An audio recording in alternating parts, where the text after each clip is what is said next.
welcome back to Sextras. Where we talk about sex and all the extras. I'm Honey, And I'm Maria. and today we are clearly recording virtually. I mean, not clearly if you're listening, but we are if you're It watching. might be clear. We don't know what this sounds like Yeah, we really, don't know. like precisely. So it might be very clear. So if that is the case, I'm going to record an apology just in case, Sorry guys. We know Sorry, that the sound guys. isn't perfect, but We're just we working with know what we got. we're international girls. Mr. International Worldwide. girls. We have a very exciting episode for you guys coming up with Chanelle Gallant. I cited her in my dissertation. It's very exciting. We already recorded the episode and Yeah, it it's was kind of crazy. great. Yeah, It's kind of crazy that we got someone that Honey literally cited in her diss. Like, I yeah, just find that like really wild. really exciting. She's a sex worker activist and she's been involved in sex worker rights for 20 years. And yeah, I cited her chapter that she wrote in Pleasure Activism called Fuck You, Pay Me. I would highly recommend everyone to go read that book if you haven't. It's actually amazing. There's loads of chapters written by different authors about sex and pleasure and all the things we talk about on the podcast, basically. But yeah, go check that out. Go check out Chanelle's other work. And obviously, you'll hear from her in a bit, but we're going to do a little intro first. Um, yeah, so let's explain why we are recording virtually. It's really weird. We haven't recorded not together in ages, Yeah, I know. It's wild. like since lockdown. I know. It was kind of strange, Does the studio feel a little bit empty without It me? feels really empty. It's like, it's really weird being in here alone. Yeah, it's kind of sad, but not that sad because I'm in New York. Yeah, Honey's living it up. Yeah, living my life. It's my first holiday in like 2 years, over 2 years, basically. So it's really nice to be somewhere else. Yes, and it's so exciting. Honey's like took a little solo trip. I mean, she's not alone. She's like staying with friends and whatever, but like, Yeah. went by herself. It's Mm-hmm. quite an adventure, hun. A little adventure. Yeah, it's super cute. I'm really excited. Actually, the zones, I might be in the yellow zone this week. No way. First No time way. ever. Yeah. What zone are you in? I'm kind of in the blue zone, Oh like no. I'm sad. I haven't got my best friend, haven't got my boyfriend, just kind of No. alone and lost in the world. Oh no, that's really sad. I told you to come to New York with me and you didn't listen. I know. I just couldn't leave the kiddies. Oh I yeah, your couldn't. kitties. Yeah, My Maria has kid. work, Yeah. sadly. I'm a working girl. Honey's an international girl. An unemployed international girl. But yeah, No, but I'm so jealous. But I hope that you guys really like the episode that we just recorded, mhm, and it's like honestly, I mean, I feel like I was quite quiet for most of it, but I was just honestly like taking in everything she was saying because it's like, mm, oh my God, that's so smart. That's so true. That's so true. Like yeah. everything she was saying, literally. So I hope you guys feel that same way. Yeah, and we kind of covered it in the episode of like sex worker rights is something that a lot of us think that is not really like to do with us, but Mm. the reason I really like Chanel's work is because she makes you understand why this is something that is important for everyone to understand, everyone to be involved in, and it has wider implications for everyone's life. And yeah, it just makes you realize like all of these things that we talk about all the time on the podcast, but like just how far reaching they are and like how people's bodies and like sexuality is being controlled by so many different forces. But yeah, anyway, Mm. let's you'll hear all about it in the episode, so let's get into it. Thank you so much for joining us. We wanted to start by asking you how you got into sex work activism. Yeah, well, first, hi everyone. Thanks so much for having me on here and for doing all this work so that people can have open, honest conversations about sexuality because there's just so much misinformation about it. So yeah, thank you to both of you for this, for the labor that you put into this program, the labor of love. Which we'll come back to, I got involved in sex work activism back in around 2004. And so a long time ago, basically as a response to the largest serial killing in Canada, which was against sex workers in Vancouver. And because when I found out about that, I immediately knew that people coming together to organize was both at the core of how communities defend themselves against violence and against a society that is not protecting them, and also how we change the world. So yeah, I think I always had a sense that people coming together to fight back was the way to, that people coming together was the way to fight back and to change the world. So, and I felt already very connected to the issue of sex work. I had sex workers in my family. I come from a family of poor women. And so I already felt like, just very connected to the kinds of stigma, criminalization, and discrimination that sex workers face. Okay. And you talk a lot in your work about how sex work activism can help everyone, like help inequalities in wider society. So could you talk a little bit about like how that works? Yeah, I mean, I think, like I said, sort of sex worker activism is at the core of sex workers' rights. Like that's how marginalized communities advance, is by coming together, because that's what builds power, right? That's how we build power in a society. But it's also, I think, how we build an analysis and a strategy. Like if one person can't really be responsible for understanding what does a very diverse community need. What are the forces oppressing this community, and how are we going to change that? No one individual has those answers. And so that's why I strongly believe in grassroots community organizing is needed to bring together all the different perspectives and voices to help understand what is the situation the community is facing. Who's facing what? Where is the oppression coming from? Because no one person sees all of that from their vantage point, right? So first, I just want to kind of lift up organizing, grassroots organizing. I've been an activist for 20 years, and it's at the core of my work is my belief in the power of social movements, that social movements are what change society at a structural level. A person can change another person's mind, but how do we change a structure, especially when the structures that oppress sex workers and everyone are international, they're centuries old, they have huge money and firepower behind them. How are we going to change that? How are you going to change structures like policing, capitalism, the oppression of women? You have to come together. You have to come together. So, initially, I just joined a small sex workers' rights group in Toronto, because that's what people do when they're trying to just fight back and save their own lives and defend their communities against violence, right? They join a local group.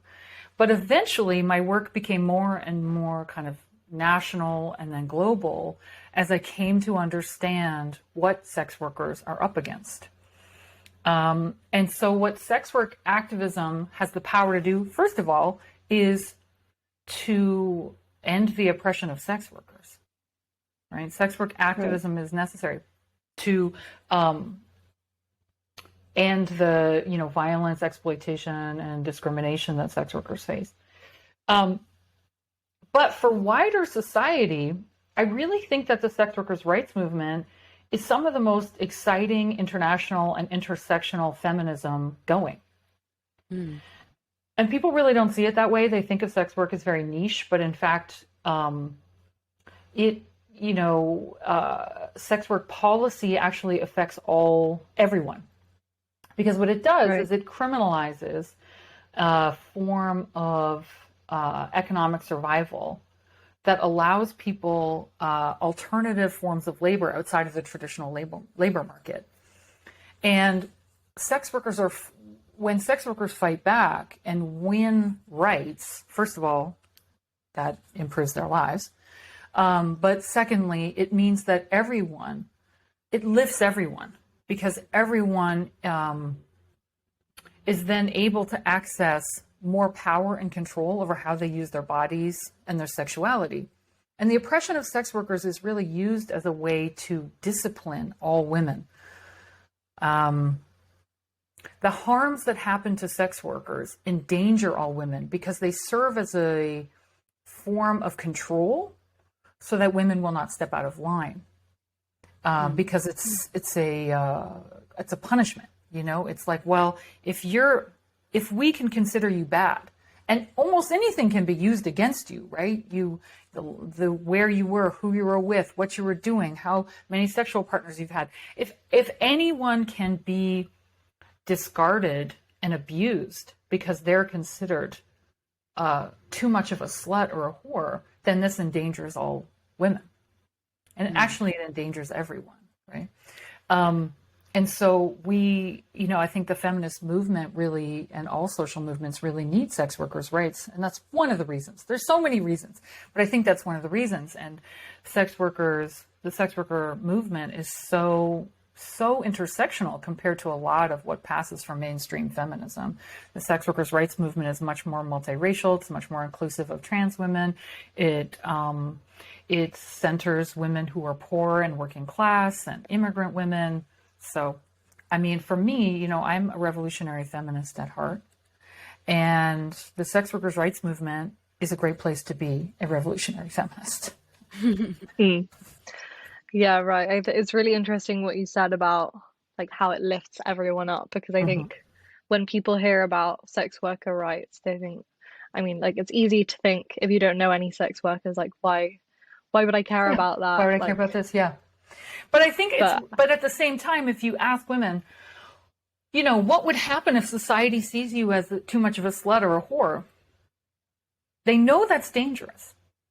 Why is that dangerous? Imagine a world where that wasn't dangerous, where you lost nothing. You never faced discrimination at work. You never faced condemnation from your family, and you never risked that you would be unprotected from violence. Yeah. Because you couldn't be considered a throwaway. There was nothing you could do with your sexuality that would make you a throwaway. Right. I think that's really powerful, and especially this idea of like the alternative labor market within capitalism, and like how, and I mean, you talk a lot about how women do all this extra work unpaid anyway, and like putting a price to that is actually super empowering and can be a source of pleasure as well for sex workers. So could you talk a bit about like money as a source of pleasure? Sure, yeah. I mean, for sex workers is not a source of sexual pleasure. It's a source of money. And that is fantastic. I think that a lot of sex workers experience sex work as a better paying and more flexible type of labor. Particularly the type of people who sell sex are poor and working class folks, often women of color, migrants, there might be undocumented people, and the other labor markets that they're offered are extremely exploitative, very coercive. There's an enormous amount of control over their bodies and their work. So think about somebody who's working in a factory or in an Amazon fulfillment warehouse. Every step they take is controlled by a corporation, right? Literally every physical step they take for very poor wages and very few labor rights. And sex work can be work that still workers have no labor rights, they have no human rights, they don't have immigration rights, but they have access to better wages and a lot more control over their bodies, which again is sort of really the opposite of how people mostly understand sex work. They think of it as like, that sex workers lose control over their bodies. But that's because they're not really thinking about what work is for marginalized people, and that work for marginalized people is highly controlling and coercive and exploitative. And sex work can be a type of work where people have a lot more control over who they work with, when they work, where they work, because it does operate in sort of like the shadow economy. Governments don't necessarily know people are doing it. Families don't necessarily know people are doing it. Immigration authorities don't necessarily know people are doing it. People can work in a way that is much more underground, which offers no protection, but a lot more freedom. And for the most marginalized workers, they don't have protection in any type of work they do anywhere. So that means that it can just be a more powerful form of labor, offering people the resources and the mobility that other kinds of work don't. Mm. And do you think that's why it's so stigmatized for people to pursue that route, like of making money? Yeah. I mean, I think that's a good question. It's like why I think we take for granted that sex work is stigmatized, but actually we ought to ask why that is. Because it is just sex. And if you're not horrified by sex in an unpaid context, what is it about $40 or $60 or $100 that suddenly makes sex so horrifying? And it's worth asking, right? Because it is very tied to culture. Sex work is not, there's nothing inherently difficult or stigmatizing about it. It's very tied to the kind of political and economic priorities of those who are in power at the time. What does the church think? What does the government think? What do the ruling class think? What do the business owners think about it? And they don't like it. And a big part of why people don't like sex work is, like you just said, right? Because it's actually an exit from more traditional forms of labor. I mean, ask sex workers, like, what were their last jobs, right? And it's childcare, it's retail, it's no work, not having, using sex work to supplement things like disability payments, which are just not livable, right? People can't survive on them. But it's also, I think people really stigmatize sex work, I think, because of who does sex work.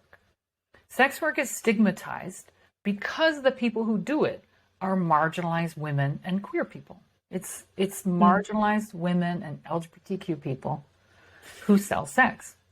And they're not liked, right? They face oppression and discrimination and stigma no matter where they go.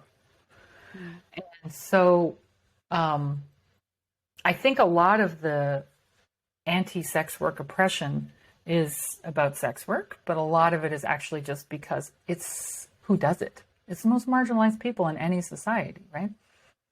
So, Yeah, it would be interesting to see how the stigma around it changed. If, I mean, like anything, if it was just white rich men doing sex work, how that would change the magically conversation different. about it. It would be magically different, of course. It would be considered skilled.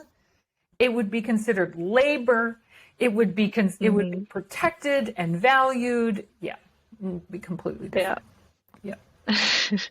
Yeah, because when you think about it, just going back to like earlier when you were talking about how like a lot of people think it's just like sex work activism is quite a niche thing, but it actually is like quite diverse. It's like everyone like gets involved in sex. Like that's just a thing that happens. Like pretty much it's like a thing in everyone's life. So it's like not niche at all. It's just like the people that are doing it like charging money for it, which is like, Yeah. why is that so? What, as you said, like it can't just be that it's like about the sex. Like it's clearly like Exactly. something a lot bigger Exactly. going on here. Yeah. And because it's a lot of fuss made about a blowjob. Right. It's a lot of fuss. People are Yeah. really have strong feelings that we as a society need to take a position on this. Do we? No. I mean, like, why? I mean, it's not like we don't. I'm just like, why is everyone so opinionated about this blowjob? Why does everyone feel like they are so they have such a personal stake in this blowjob? Right. There's clearly got to be something else going on, which is like, I think how I ended up doing so much writing about the politics of sex work was because I was like, why do you care?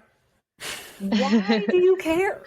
Why does society so concerned about this that one, they care too much about the blowjob, but then almost nothing for the person charging for the blowjob?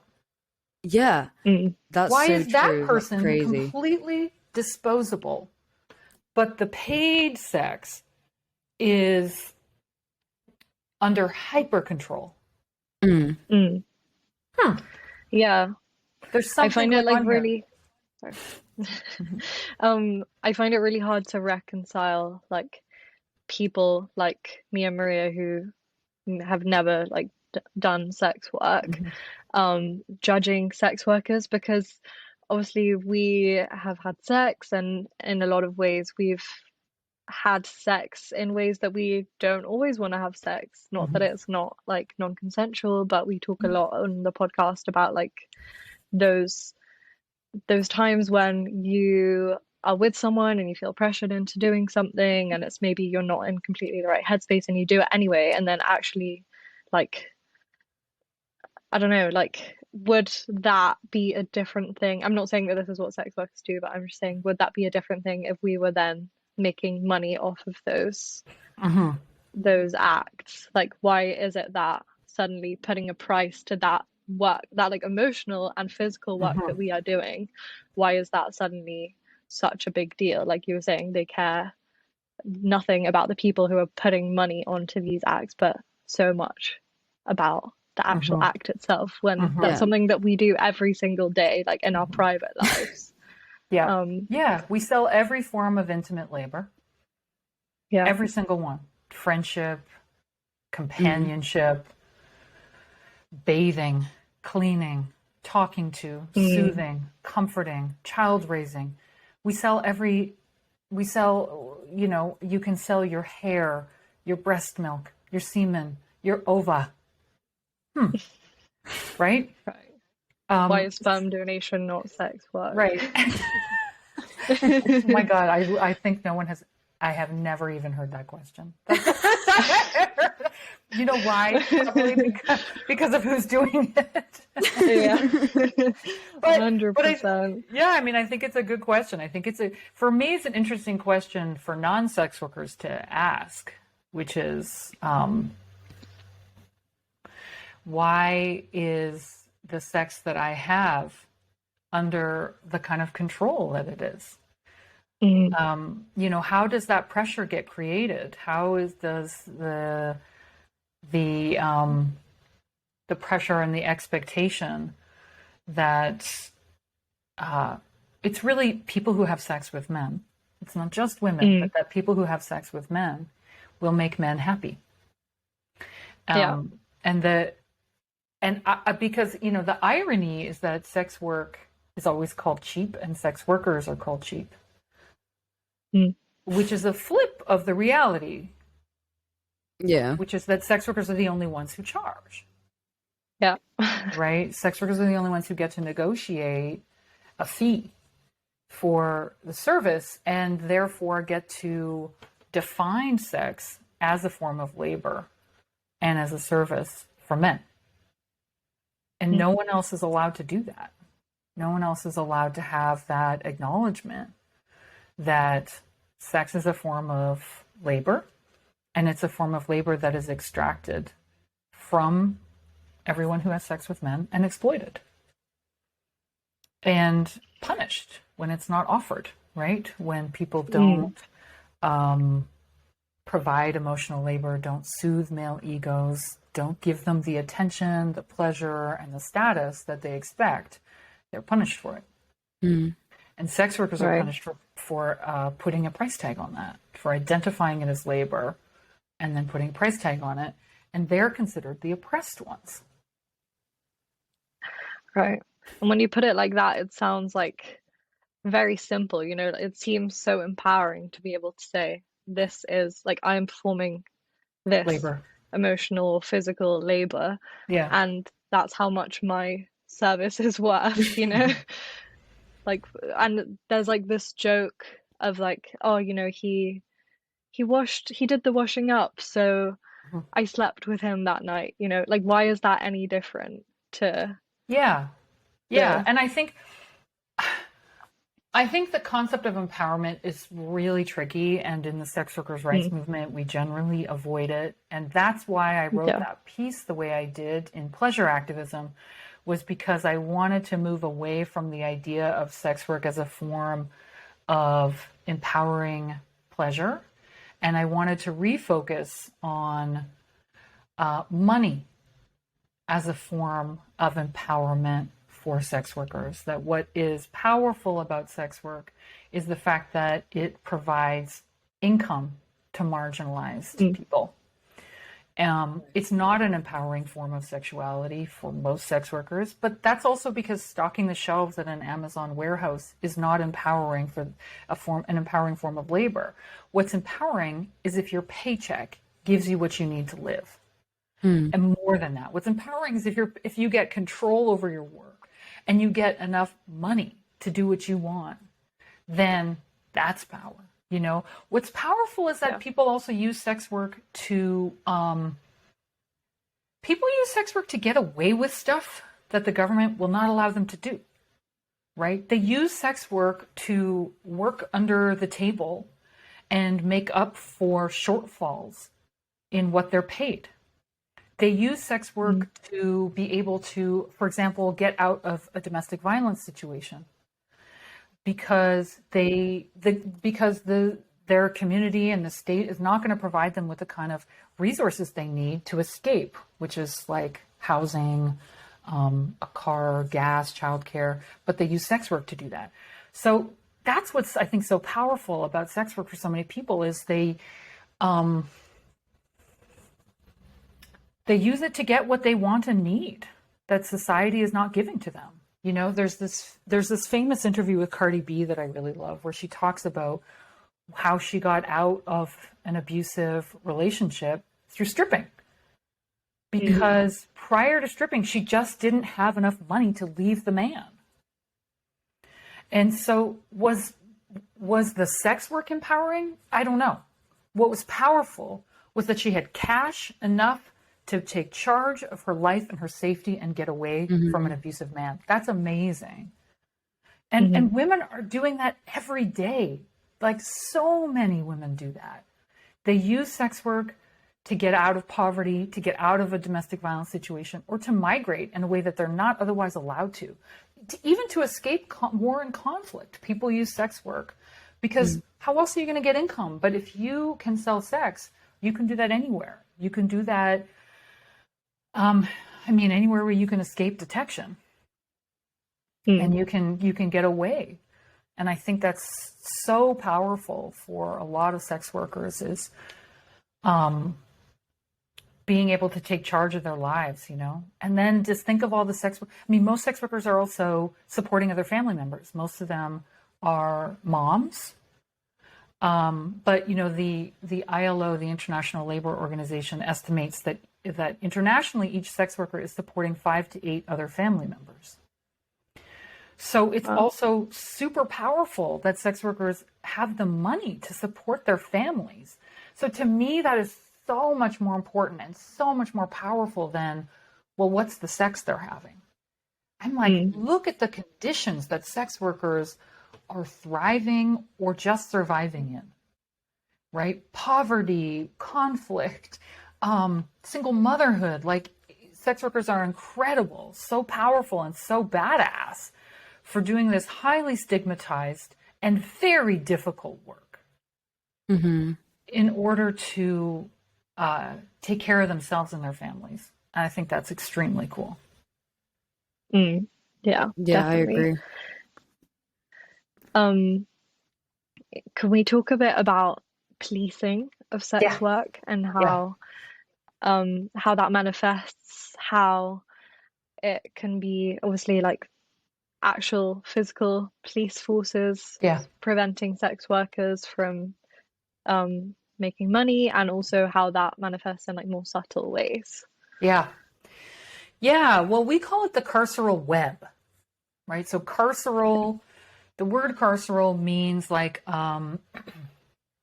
it's like a form of state power through policing, prisons, border security, and surveillance. And so when we say the carceral web, we're talking about the fact that in addition to that, there's so many different types of rules and regulations that restrict people's control over their bodies, their sexuality, and their work. So there's immigration restrictions. There's things around child custody, rules around that.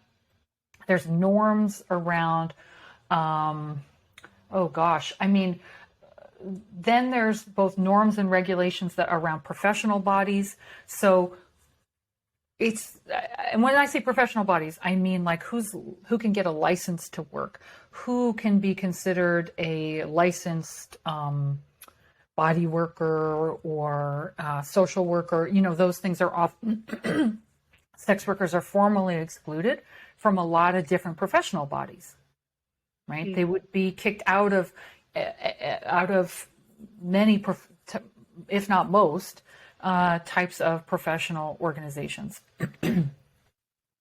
Sex workers are subject to child apprehension, having their kids taken from them because the courts view them as unfit. And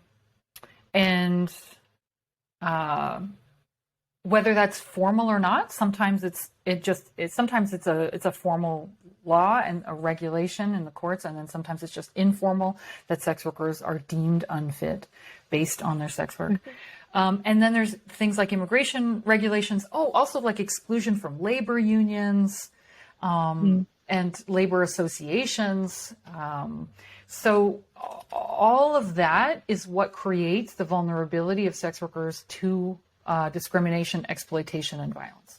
That's why sex workers face harm, is because basically all the different kinds of things, all the different ways that people normally can protect themselves are prohibited for sex workers. So just off the top, just to begin with, that the criminalization of sex work and stigma and discrimination prevents sex workers from even just being able to access labor rights. That's like just one extremely basic thing that would immediately and massively improve the safety and self-determination of sex workers as labor rights, and you can't access that as a criminalized sector. So that is, that means that you don't need police. Or police aren't the only way that sex workers are policed, if you know what I mean.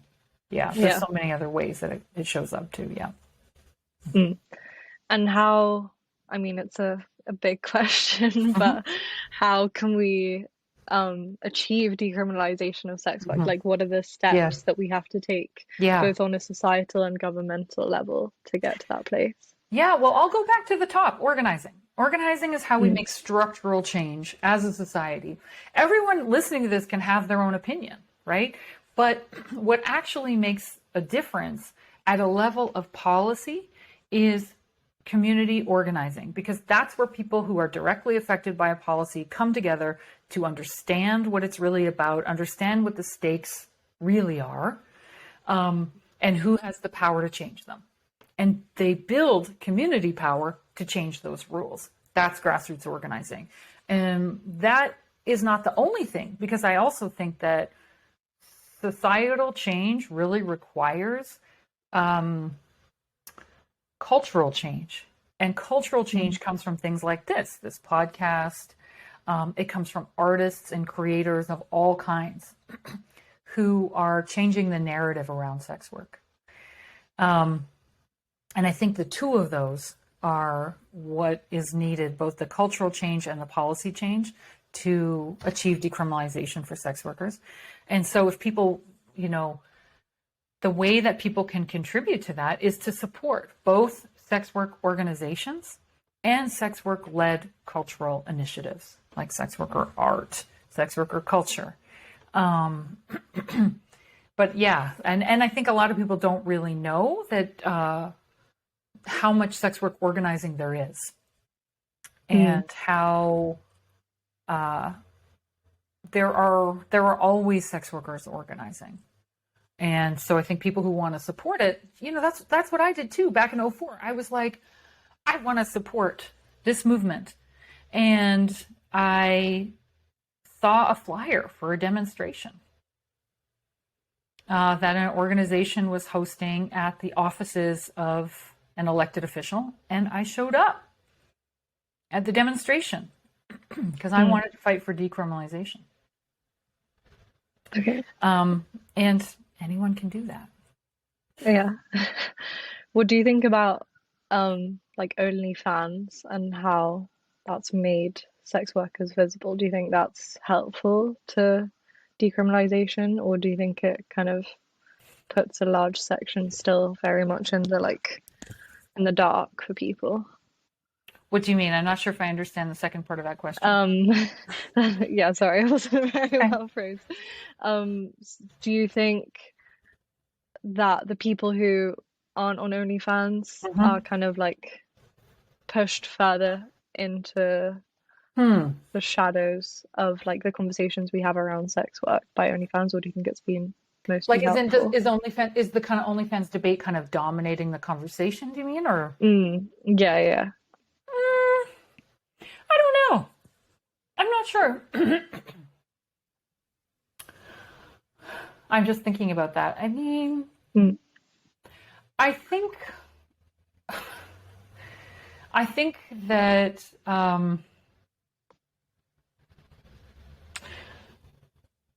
there's always been a distinction between online only work and in-person work, where in-person work is more stigmatized than online only work.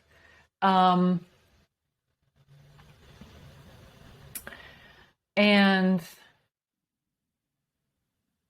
I think the organizing that happened around the OnlyFans, how there was sort of the way that OnlyFans creators have organized, I think is fantastic, and I think is a great model for the power of organizing. Because look at what happened, right?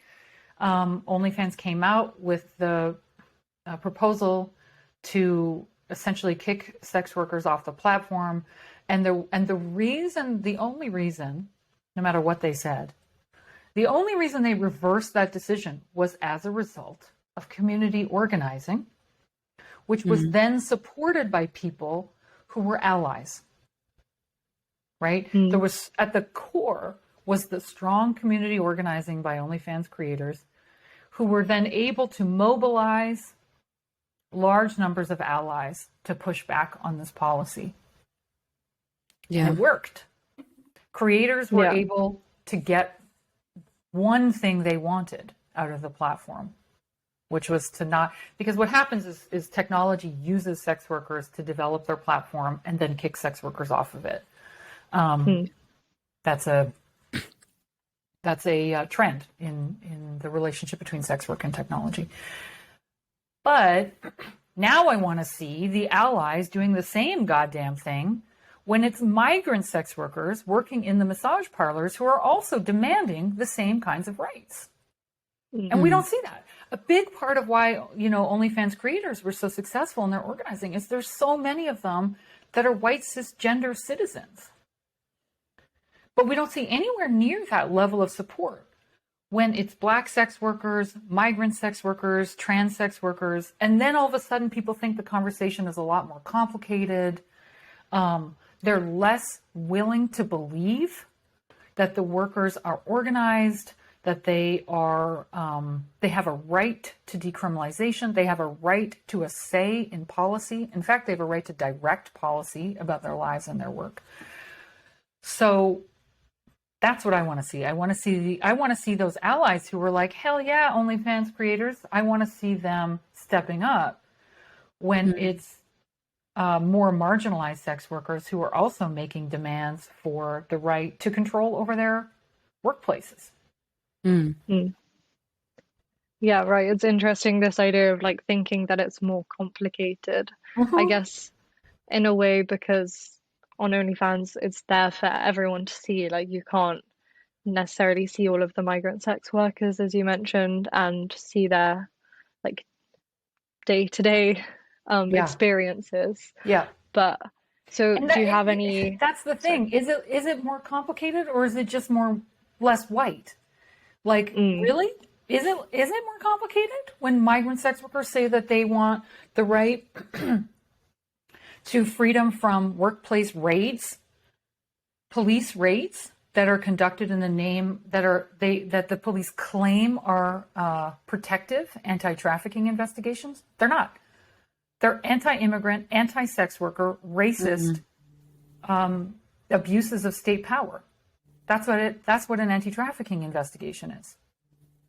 And the sex workers in the parlors deserve the same rights and power as any other worker. Actually more, because workers don't have a lot of power, right? Yeah. All workers deserve more power than they currently have.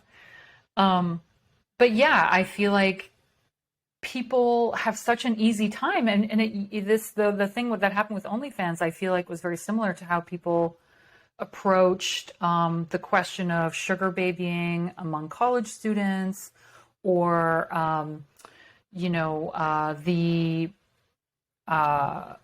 student stripping her way through school.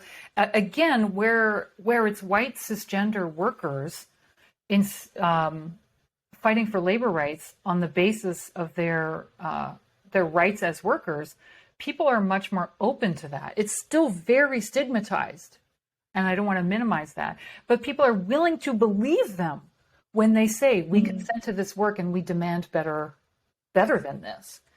But as soon as the workers aren't citizens and aren't white and aren't cisgender, all of a sudden then people think the question of consent is complicated. And it did not get more complicated. It just got more marginalized. You can believe and take at face value when highly marginalized sex workers tell you what they want and need, in the same way that we would with an OnlyFans creator. Right. So do you have any kind of ideas of how people can move towards those areas of activism? I mean, you kind of touched on the organization, or like it's very much the same, the grassroots organization, but yes, how can just like a regular person start to get involved? Find out who your local sex work organization is. Okay. And learn about what their current demands and campaigns are. And also, though, if you feel like that's not happening locally, there's always work happening at a national level too.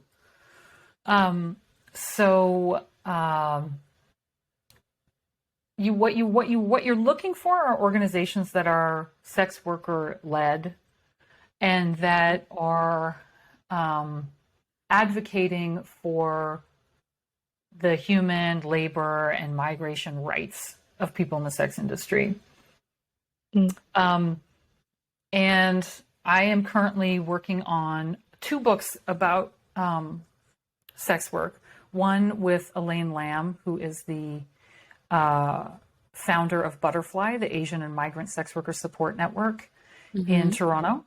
And another one on the relationship between sex work and domestic work.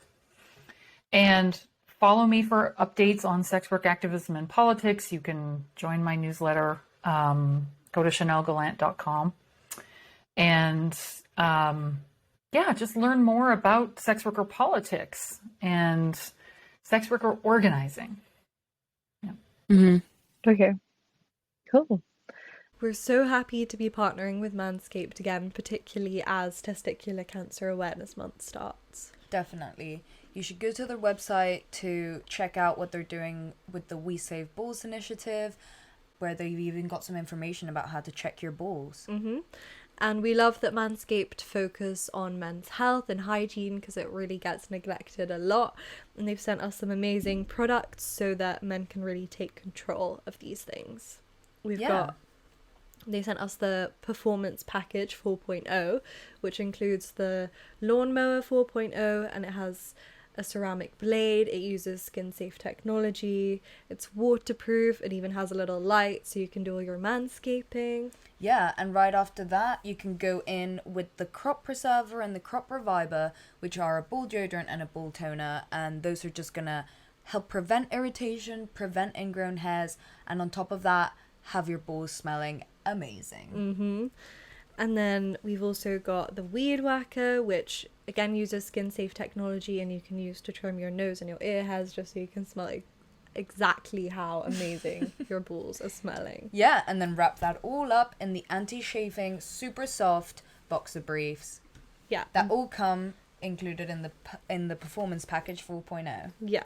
So go to manscaped.com and get 20% off and free shipping with the code SEXTRAS20.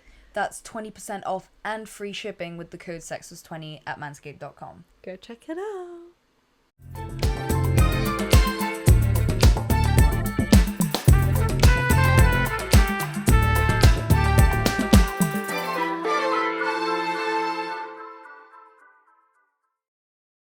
Yeah, could you tell us a little bit more about pleasure as a form of protest?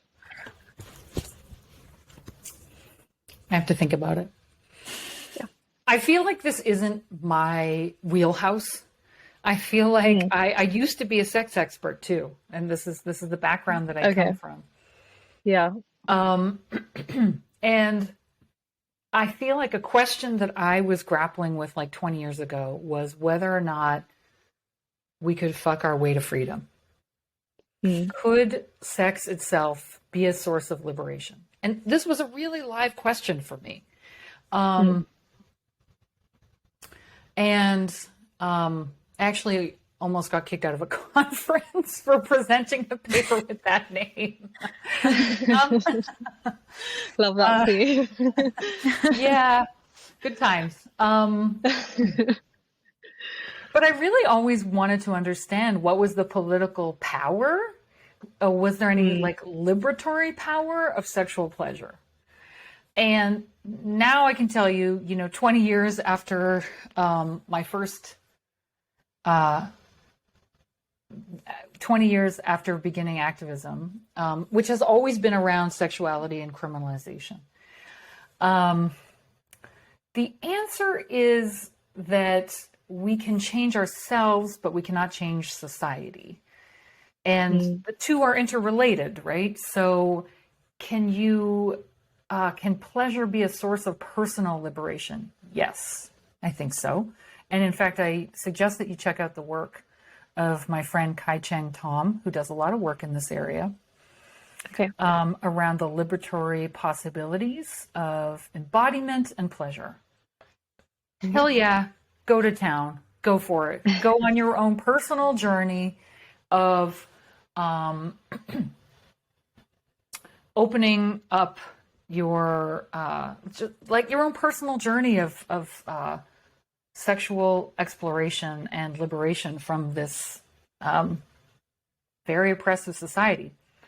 And the reasons our sexualities are oppressed is because of these larger structures of power, right? It's not just like we inherit shame and stigma from somewhere. They come from these structures of power. And so I think related to that, and I think this is some of the work that Kai-Cheng is trying to do too, which is to look at like, well, what's the relationship between sexual pleasure and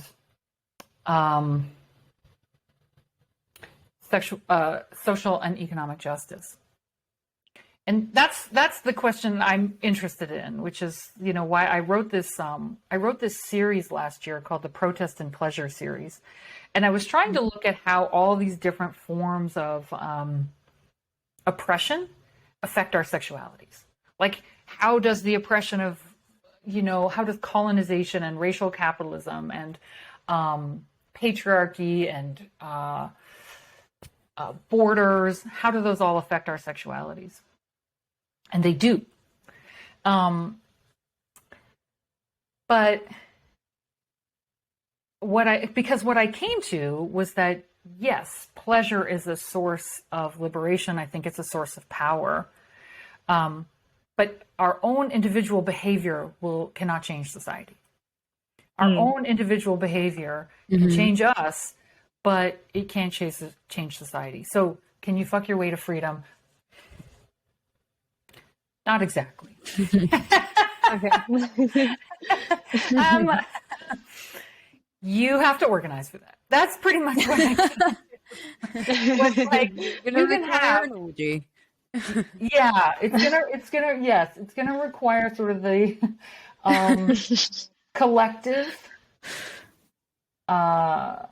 movement more than just our own personal sexualities. Yeah.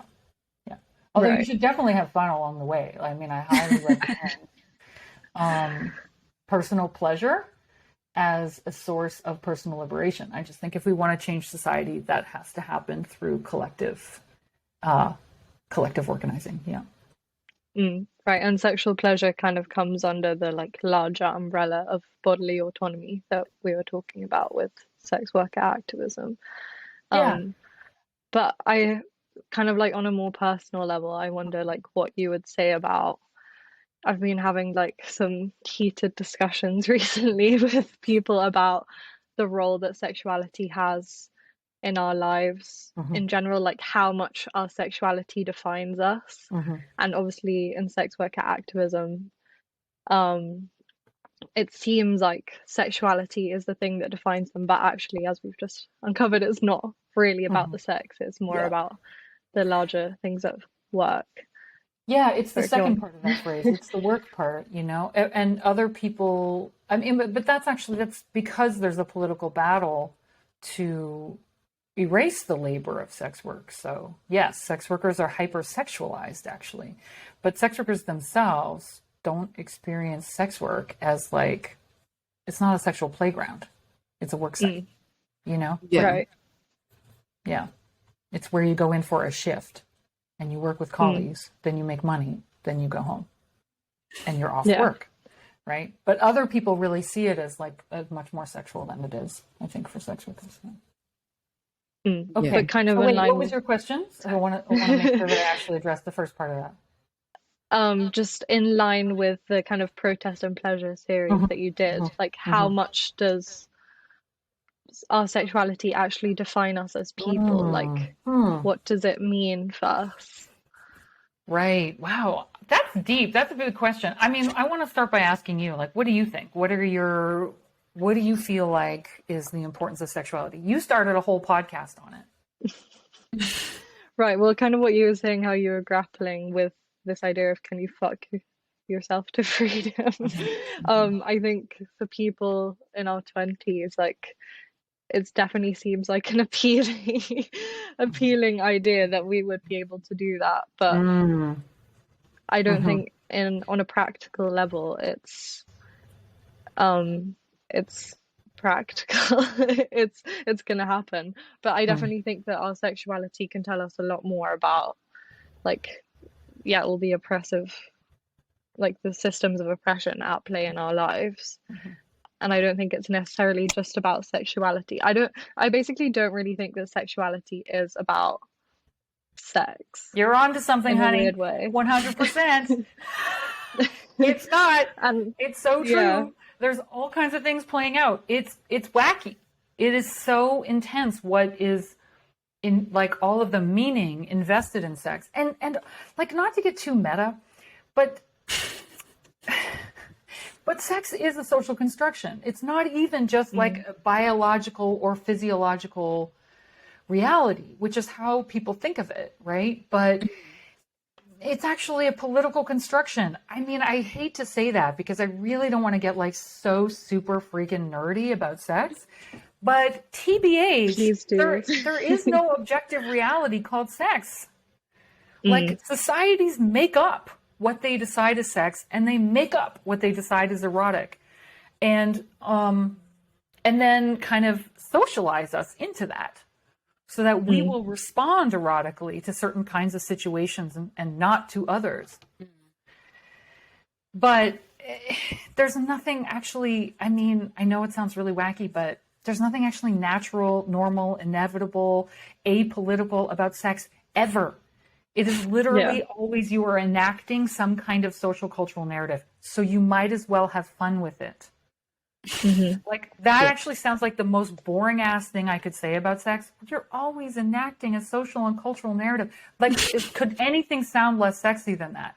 However, actually what that is a pathway to lighten up. Yeah, There's nothing natural. Stop trying to achieve that. Do whatever the hell you want. It's all social and cultural scripts. So you might as well play with them. You might as well be like, what's the most fun I can have with these,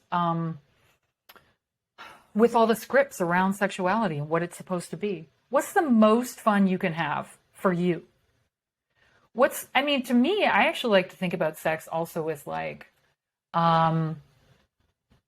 what would be the most thrilling and scary thing for you to explore in your sexuality? Find a safe person to do it with and go for it. Yeah, have fun. Go for it. I mean, I'm like a complete nerd around sex in that I have spent so much time thinking about the social and cultural and economic and freaking global politics of sex. But where this lands me in the practice of sex is it doesn't mean anything. Don't take it so seriously. And learn about how, it is quite skilled. Like it does take quite a bit of skill. Learn some things around, techniques and communication and presence and emotional presence and all that stuff. And then go to town. Definitely don't try to do it right. Definitely don't try to be good and like right. Like, why? For who? Yeah, what is right? Like, what does is that right? even mean? You should have the most fun you can have with this. Yeah. And Yeah, there's that's so why it much can be. pressure. There's so much expectations and pressure about what it's supposed to be. Play with that. Actually play with it. Yeah. There's nothing natural you're going to discover at the end of it. You might as well just play with you know what I mean? It's not like you're going to like get to the bottom of it and then you're going to find out how to have like, the natural sex we were meant to have. There's no such thing. Yeah, that's so true. I think if you've got like a romance like novel narrative in your head that feels like the most like fun, sexy thing you can do, you should definitely go for it.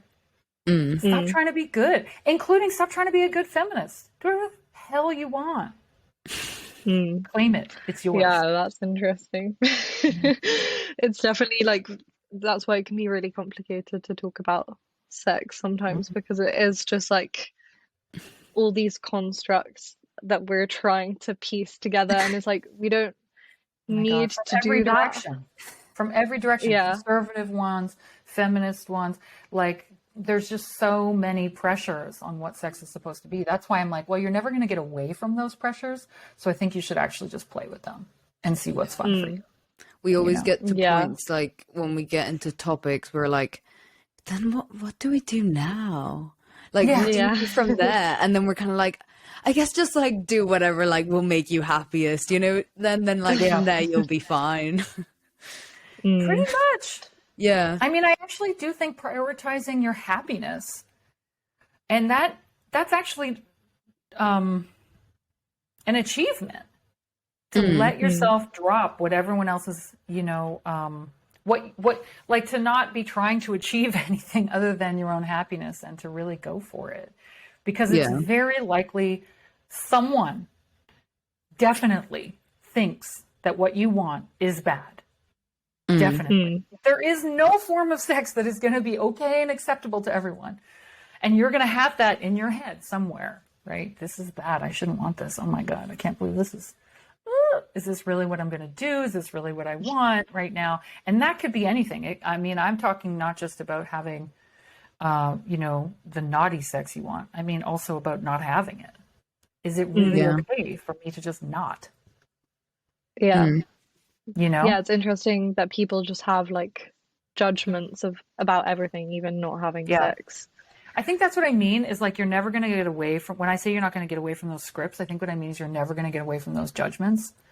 Yeah. So how can you make that work for you so you have the most fun? Yeah. Everything about sex is social and cultural. There's no escaping that. So, and it's in us, right?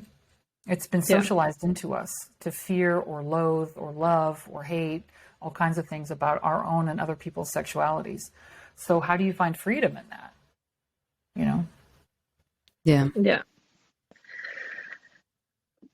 Okay, well, that went in a whole other direction than we originally planned, but that's kind of the joy of having a podcast, Yeah. which you might discover if you start one.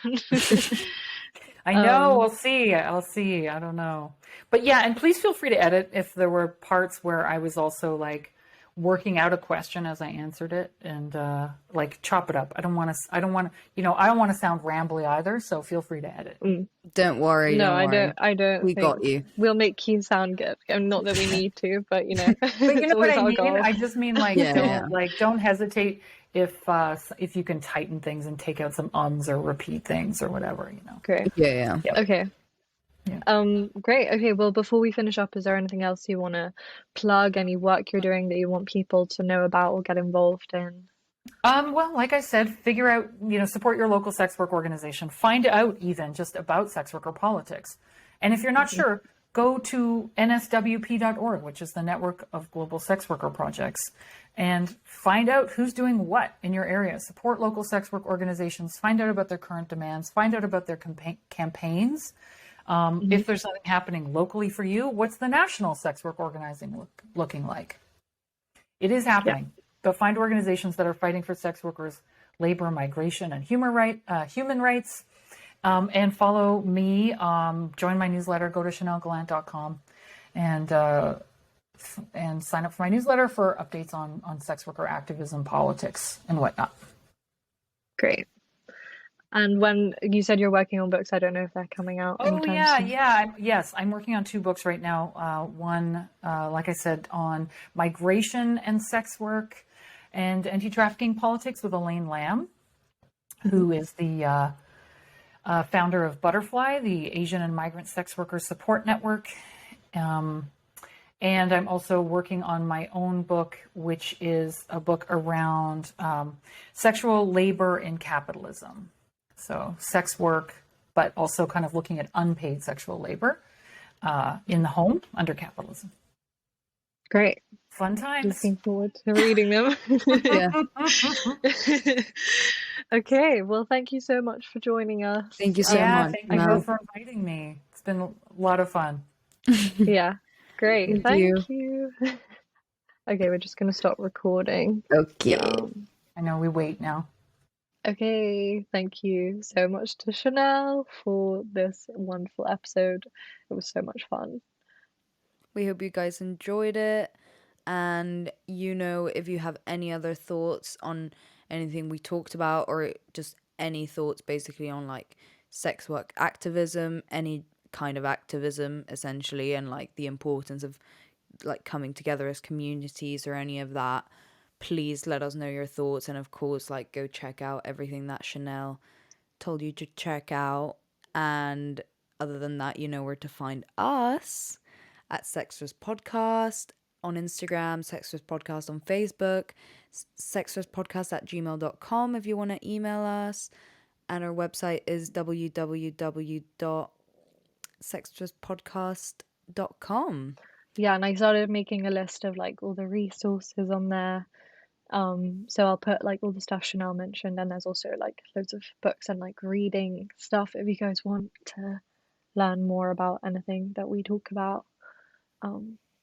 Yeah. Yeah, check it out, guys. Honestly, our website is so beautifully organized by Honey and her genius. So just go check it out. Okay. Yeah. Okay, and we will see you next week. Bye. You've been listening to Sextras, presented by Honey Jane Wyatt and Maria Jose Hayodatiyi. Produced by Mabel Productions.